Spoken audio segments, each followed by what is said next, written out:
ఉదాహరణకి నువ్వు ఇంట్లో మామూలు బట్టలేసుకొని ఉన్నావు. అప్పుడే నీ ఫ్రెండ్స్ వచ్చి నిన్నొక బర్త్డే పార్టీకి రమ్మంటే నువ్వు ఉన్న పళంగా అదే డ్రెస్లో వెళ్తావా? ఛీ, ఆ డ్రెస్లో పార్టీకి ఎలా వెళ్తా? అవును, నీ ప్లేస్లో నేనున్నా వెళ్ళను. నువ్వొకవేళ వెళ్తే నీ ఇన్నర్ ఫీలింగ్ ఎలా ఉంటుంది? అందరూ మంచి మంచి డ్రెస్లు వేసుకొని టిప్ టాప్గా రెడీ వస్తారు కదా, వాళ్ళందరి మధ్యలో చాలా అనేసి ఫీలింగ్ ఉంటుందమ్మా. ఒకవేళ నువ్వు కూడా అద్దిరిపోయే డ్రెస్ వేసుకొని వెళ్తే? అప్పుడు కాన్ఫిడెన్స్ లెవెలే వేరుంటుందమ్మా కదా. పైనుంచి ధరించావు, మరి లోపల నుంచి ధరించవా? భగవద్గీత మనిషి అంతరాత్మ ధరించే దుస్తులు.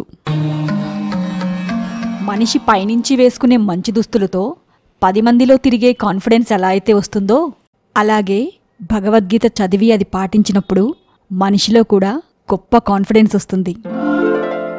పైనుంచి ధరించే కొత్త దుస్తులు కాస్త పాతబడే వరకే ఆనందమిస్తుంది.